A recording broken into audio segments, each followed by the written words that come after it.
Never laugh at people because of where you meet them in life, because sometimes the person you think is suffering is secretly building a future bigger than yours. I learned this lesson in a way I will never ever forget. Some time ago, I left my old school WhatsApp group, and honestly, many people didn't understand why. That group used to be one of the happiest places. Every day there was laughter, jokes, old memories, arguments about football, and plenty of fun. Whenever someone had a wedding, we contributed. Birthday, we celebrated. Funeral, we supported. It felt like a real family, But one day, something happened that changed how I saw everybody in that group. One afternoon, somebody posted a picture on the platform. The picture was one of our old classmates, someone we hadn't seen or heard from in many years. The picture showed him selling in traffic around Kaukudi traffic lights here in Accra. The moment I saw the picture, my heart dropped because I knew this guy. His name was Frimpong. In school, Frimpong was brilliant, not just intelligent, but brilliant, a quality car. He was always first in class, always neat, very respectful. He was even our class prefect. Back then, everybody believed Frimpong was going to become a banker, a businessman, or maybe some top government official. So when his picture appeared selling in traffic, I thought the person who posted it wanted us to support him. Maybe contribute money, maybe reconnect with him, maybe ask how life was treating him. But no, the comments started coming in. People were laughing, mocking him, making sarcastic jokes. Yeah. Some said, hey, life no balance. Others said, the class prefect is now selling in traffic. I sat there reading the comments, getting angry, because life can humble anybody. Today you are driving, tomorrow you may be walking. Today you are comfortable, tomorrow you may need help. So I finally spoke my mind in the group. I told them, if we think we are doing better than our colleague, why can't we support him instead of ridiculing him?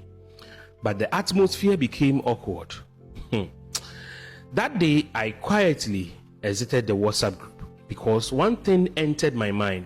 What if one day my life turns against me too? What if one day somebody takes my picture while I'm struggling and posts it for people to laugh at? The world is full of surprises. A week later, I couldn't stop thinking about Frimpong. So, I remember one fine Wednesday morning, I drove to Kaukudi traffic lights to look for him. I parked, I walked around, described him to some hawkers, but nobody seems to have known where he was. One guy selling phone chargers took my number and told me, boss, anytime I see him, I'll call you. At that point, I became worried. Because once you hear someone is selling in traffic, your mind immediately assumes life is hard for them. Then one Tuesday morning, while driving towards Laboni, I got to the Abilimpi traffic lights and suddenly I saw him.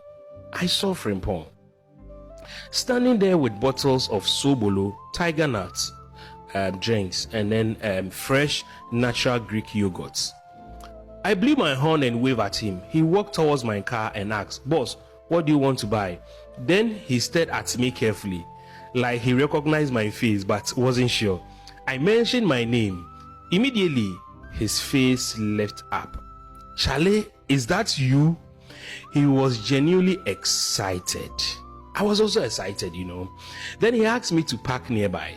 He directed me to a small minivan parked about 300 meters away from the Abilimpi traffic light. So when I parked, I stepped out and I noticed the van was full of drinks, nicely packaged, professional. I asked him, so how are things? And surprisingly, the guy was doing very well. In fact, every time I tried ending the conversation so he could continue selling, he brought up another topic because he was so happy to see me. Then he opened the van and started packaging drinks for me. I asked him something that shocked me later. I said, so which company do you work for? Frimpong smiled and said, this is my company. I froze for a second. He explained everything to me. He told me he produces natural fruit drinks himself: Sobolo, tiger nut, fresh yogurt, Greek yogurt.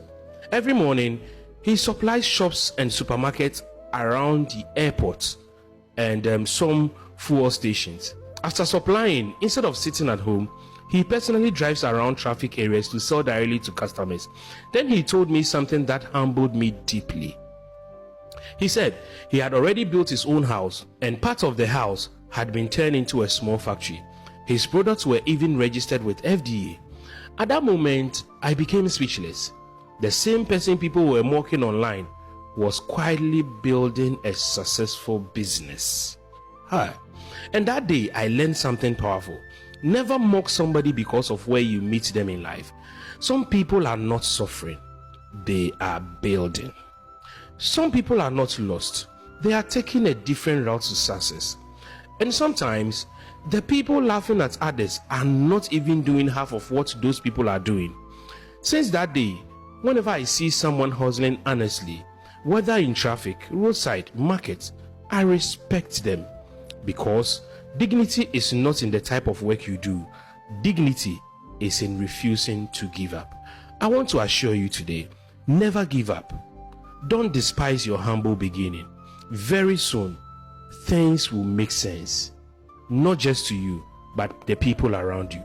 Keep doing good, and it shall be well with you. Stay blessed. Thank you so much for watching the video. My name is Brahima. Go on YouTube,